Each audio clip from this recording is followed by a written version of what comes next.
Hello dear friends, तो मैं हूं आरती। संस्कृति आईएएस यूट्यूब चैनल पे आप सभी का स्वागत है। मैं हाजिर हूं एक नए विषय को लेकर के। आज हम बात करने वाले हैं गाजा के बारे में। तो अमेरिका गाजा को दो पोर्शन में डिवाइड करने वाले हैं, दो पार्टी में डिवाइड करेगा। अब ये जो कह सकते हैं कि दो भागों में विभाजित करने का उद्देश्य क्या है, कौन सा पार्ट किसके अधिकार में रहेगा, इजराइल किसको देखेगा और फिलिस्तीनी कहाँ पर रहेंगे, और इनको इन्होंने नाम क्या दिया, ये सारा 1 बाय 1 कवर करने वाले हैं। और साथ में इनको दो भागों में विभाजित करने का उद्देश्य क्या है, जो कि अमेरिका ने अभी किया है। अभी लगभग 20 मुद्दे इन्होंने उठाए। एक तरीके से कह सकते हैं कि 20 लक्ष्य जो है सामने रखे थे कि क्या क्या चीजें यहाँ पर होने वाली है। तो क्या लिखा है, गाजा को दो हिस्सों में बांटने का अमेरिका का प्लान। ये जो प्लान है इन्होंने क्यों रखा है, ये सारा समझेंगे। क्यों रखा है, कहां पर होगा, कैसे होगा। तो इस योजना के अनुसार ही क्या करेंगे, गाजा को दो भागों में बांटेंगे। एक का नाम रखेंगे ग्रीन जोन और दूसरे का नाम रखेंगे रेड जोन। अब ग्रीन जोन के नाम से समझ में आ रहा है कि शायद यहाँ पर कुछ अच्छा होने वाला है। तो जो पूर्वी हिस्सा है गाजा का, वो इजराइल के कंट्रोल में रहेगा। सारी सेनाएं वगैरह भी वहीं पर रहने वाली हैं। जितने भी डेवलपमेंट काम है, मतलब अच्छे अच्छे काम है, वो सारे यहाँ पर किए जाएंगे। देखो क्या लिखा है, गाजा के पूर्वी हिस्से में जहाँ इजरायली सेना और अंतरराष्ट्रीय सुरक्षा बल है, उसको ग्रीन जोन के नाम से जाना जाएगा। और रेड जोन कौन सा है, गाजा का पश्चिमी इलाका, फिलिस्तीनी आबादी जहाँ पर निवास कर रही है, जहाँ पर सबसे ज्यादा तबाही हुई है, लोग मरे हैं, सब कुछ ध्वस्त हो गया है, उसको इन्होंने रेड जोन का नाम दिया है। और साथ में मोस्ट इंपोर्टेंट बात यहाँ पर यह है कि कोई भी पुनर्विकास काम यहाँ पर ये लोग नहीं करने वाले हैं। अब यह जानकारी द गार्डियन की रिपोर्ट और अमेरिकी खुफिया दस्तावेजों पर आधारित है। रिपोर्ट के अनुसार इस योजना को लागू करने की प्रक्रिया शुरू भी हो चुकी है। समझ में आया, जो इलाका खत्म हो गया है उसको वहां पर कुछ भी नहीं होने वाला है, और खाने पीने रहने की सारी समस्या है, वहां पर कोई डेवलपमेंट काम नहीं होगा। अब जो अमेरिका का गाजा का विभाजन ऐसे तो समझ में नहीं आया होगा। देखिए ये रहा पूरा गाजा, तो ये जो ग्रीन जोन आपको दिखाई दे रहा है, ये इजराइल के कंट्रोल में रहेगा और अंतरराष्ट्रीय सुरक्षा बल जो है यहीं पर रहेंगे। और रेड जोन जो है ये आपको दिखाई दे रहा है पश्चिमी इलाके में, ये सारा जो है यहाँ पर कोई भी डेवलपमेंट काम नहीं किया जाएगा। अब नियंत्रण और विकास के तो पूर्वी हिस्सा ग्रीन जोन बनाया गया, ये हमने देख लिया है। सैनिक सारे रहेंगे, रीडेवलपमेंट काम वगैरह सारे यहाँ पर होंगे, पुनर्निर्माण कार्य भी यहाँ पर होंगे, अंतरराष्ट्रीय सुरक्षा बल भी रहने वाले हैं। यहाँ पर स्टार्टिंग में शायद कुछ 100 सैनिक होंगे, बाद में लगभग 20,000 सैनिक रहने वाले हैं। ग्रीन जोन से बाहर जाने की अनुमति किसी भी विदेशी सेना को नहीं रहेगी। बीच में येलो लाइन भी बनाएंगे। ये सारा इन्होंने प्लान सेट कर लिया है। अब रेड जोन हमने देखा पश्चिमी हिस्से में है, नियंत्रण वाली। यह क्षेत्र इजराइल द्वारा नियंत्रण वाली येलो लाइन के पश्चिमी इलाके में होगी। कोई डेवलपमेंट काम नहीं होगा। 2 साल की जंग के बाद अगर देखें, सबसे ज्यादा नुकसान रेड जोन में ही हुआ है। लगभग 20 लाख फिलिस्तीनी इस इलाके में अभी भी फंसे हुए हैं। अब बात करते हैं शांति समझौता जो हाल फिलहाल में हुआ था। तो 13 अक्टूबर को ट्रंप ने क्या किया, मिस्र के शर्म अल शेख में गाजा शांति समझौते पर हस्ताक्षर किए, कह सकते हैं बातचीत की, साइन किया। इसके बाद इन्होंने 20 से अधिक देशों के जो नेता थे उनके साथ चीजें की, बातचीत की। इजराइल और हमास को आमंत्रित नहीं किया गया था। यहाँ पर समझौते के मुख्य उद्देश्य यही थे कि हम गाजा में शांति स्थापित करें, हर व्यक्ति को सम्मान मिले, बराबरी के अवसर देना। लेकिन जो विभाजन किया जा रहा है, इसी से लग रहा है कि बराबरी तो कहीं नहीं दिखाई दे रही है। अब बात करते हैं इन्होंने जो 20 पॉइंट रखे थे।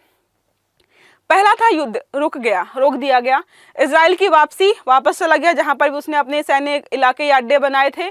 बंधकों की रिहाई कर दी गई, अपने देश मतलब इजराइल ने छोड़ दिए, मतलब जो फिलिस्तीनी थे और फिलिस्तीनियों ने इजराइल के बंधकों को छोड़ दिया गया।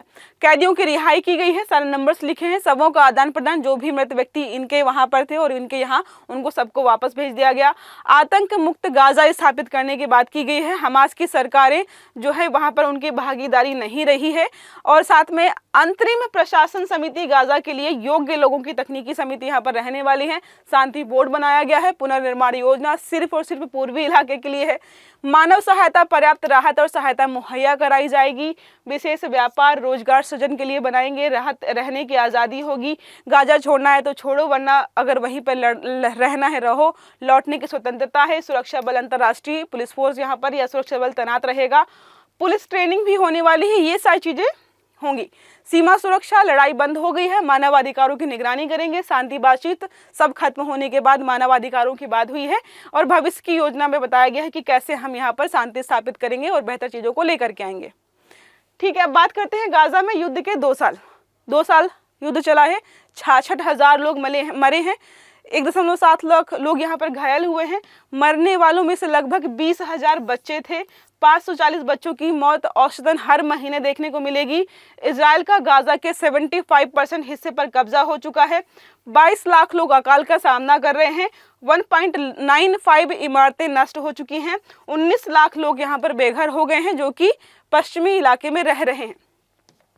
स्टार्टिंग में क्या था, गाजा पूर्वी भूमध्य सागर के तट पर स्थित है। इतिहास कन्नानाइट्स और फिलिस्तीनियों के इतिहास से जुड़ा हुआ है। बाइबल और अन्य प्राचीन ग्रंथों में देखें तो आपको इसकी जानकारी मिल जाएगी। ग्रीक और रोमन काल में भी इसके बारे में जानकारी, या कुछ कह सकते हैं इसके बारे में थोड़े बहुत चीज़ें देखने को मिली हुई हैं कि कैसे व्यापार होता था, क्या कल्चर था। नेक्स्ट बात करते हैं मध्यकालीन और इस्लामी शासन के समय। तो 7वीं शताब्दी में ईसवी में क्या हुआ, इस्लाम के आगमन के बाद अरब शासकों ने गाजा पर नियंत्रण कर लिया। मामलूक और इस्लामी जो काल की गाजा व्यापारिक थे, यहाँ पर रणनीतिक केंद्र के रूप में इसको उभारा गया। अब देखो हुआ ये, जैसे ही ये लोग आए, इजराइल बना, वैसे ही तुरंत यहाँ पर युद्ध हो गया। 19वीं शताब्दी में गाजा के ऑटोमन साम्राज्य का हिस्सा था ये। इसके बाद स्टार्ट कहाँ से होता है, 1948 में इजराइल की स्थापना होती है और 1947 में क्या हुआ, संयुक्त राज्य ने फिलिस्तीन को यहूदी और अरब राज्यों में विभाजित करने का यहाँ पर प्रस्ताव रखा। 1948 में इजराइल की स्थापना हुई, जिसके तुरंत बाद अरब इजराइल का युद्ध स्टार्ट हो गया। जैसे स्थापना हुई वैसे ही यहाँ पर युद्ध हो गया। परिणाम यही हुआ, लाखों लोग मारे गए और इसी इलाके में बंधक के रूप में रहने लगे, जिसको हम फिलिस्तीन के नाम से जानते हैं। 1967 में 6 दिवसीय युद्ध, जो सबसे बड़ा माना जाता है, इसने 6 दिनों में इजराइल ने आस पड़ोस के सभी पड़ोसियों को निपटाते हुए अपना मतलब अच्छे से सेटल कर लिया सारा। देखो 1987 इंतिफादाएं, फिलिस्तीन विद्रोह, नागरिक विरोध हो गया। इजराइल ने गाजा से सैन्य और बसावटें हटा दी। 2006 में चुनाव जीतकर गाजा पर इन्होंने नियंत्रण भी स्थापित कर लिया। बाद के संघर्ष के बारे में बात करते हैं, इजराइल और हमास के बीच बार बार लड़ाइयाँ हुई हैं, युद्ध हुए हैं, हजारों लोग मारे गए हैं और अभी फिलहाल में देख ही लिया हमने कितने लोग मारे गए हैं। 20 लाख लोग रहते हैं यहाँ पर, दुनिया के सबसे घनी आबादी। अब जाहिर सी बात है, इतने इलाके में रहते थे, काट के इनको जो है यहाँ से खदेड़ करके इस इलाके में पहुंचा दिया गया है, तो आबादी घनी होगी, ब्लॉक गरीबी है, सारी चीजें हैं। फिलिस्तीन प्रशासन और इजराइल के कब्जे वाले क्षेत्रों में विभाजित कर दिया गया। अंतर्राष्ट्रीय पहल देखें तो बहुत सारे देशों ने फिलिस्तीन के समर्थन में चीजें स्टार्ट की थी। उसी का एक परिणाम कह सकते हैं कि शांति स्थापित हो गई और युद्ध बंद हो गया। ग्रीन जोन और रेड जोन में इसको विभाजित भी किया गया है। अब समस्या यहाँ पर है मानवाधिकारों की, शरणार्थी संकट की। लाखों लोग वहां पर फंसे हुए हैं, कुछ लोग वहां से भागना चाहते हैं, लेकिन पड़ोसी देशों ने क्या किया, बॉर्डर बिल्कुल बंद कर दिए। अब क्या होगा, कैसे होगा, वो तो हम आगे आर्टिकल जो भी आएंगे पढ़ेंगे। अब एक प्रश्न हमारा है, अमेरिका की हालिया योजना के अनुसार गाजा पट्टी को 2 हिस्सों में बांटा गया है। ग्रीन जोन में कौन सा नियंत्रण होगा या कौन नियंत्रण रखेगा? पहला है फिलिस्तीनी प्रशासन, इजरायली सेना, अंतर्राष्ट्रीय सुरक्षा बल, तीसरा है संयुक्त राष्ट्र शांति सेवा और चौथा है हमास। सही आंसर देना आपको कमेंट बॉक्स में। आई होप ये आर्टिकल आपको समझ में आया होगा। अगर वीडियो अच्छा लगा तो लाइक करना है, चैनल को सब्सक्राइब करना है, बेल आइकन दबाना है, ताकि जितने भी इस प्रकार के आर्टिकल्स हैं वो सारे आपको समय पर मिलते रहे। तो अच्छे से पढ़िएगा। Have a good day. Thank you.